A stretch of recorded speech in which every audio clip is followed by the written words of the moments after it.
Mister Ravi, ഒരു പെൺകുട്ടിയുടെ ഭാവിയെ ഓർത്താണ് ഞങ്ങൾ ഇങ്ങനെ തുടർച്ചയായി നിങ്ങളെ വിളിച്ചുകൊണ്ടിരിക്കുന്നത്.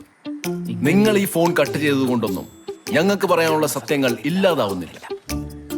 ഇനിയെങ്കിലും ഞങ്ങൾക്ക് പറയാനുള്ള കാര്യങ്ങൾ കേൾക്കാനുള്ള മനസ്സ് നിങ്ങൾ കാണിക്കണം. പ്ലീസ്. കേൾക്കാന്ന് പറഞ്ഞു. ഹലോ ഹലോ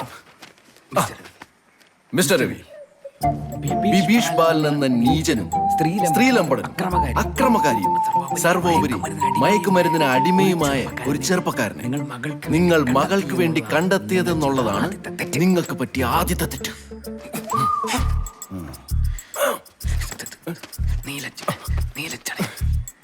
നീലച്ചടയനടിച്ച് നീലാകാശത്ത് പാറി നീലചിത്രങ്ങൾ കണ്ട് നിലാവിൽ സ്വൈര്യവിഹാരം നടത്തുന്ന ഒരു നികൃഷ്ട ജീവിക്ക് താൻ താലോലിച്ച് വളർത്തിയ സ്വന്തം മകളെ കൈപിടിച്ച് ഏൽപ്പിക്കാൻ മാത്രം ക്രൂരനാണോ രവീന്ദ്ര ഹോട്ടൽ മുതലാളി മിസ്റ്റർ രവീന്ദ്ര തൈക്കാട്ടിൽ?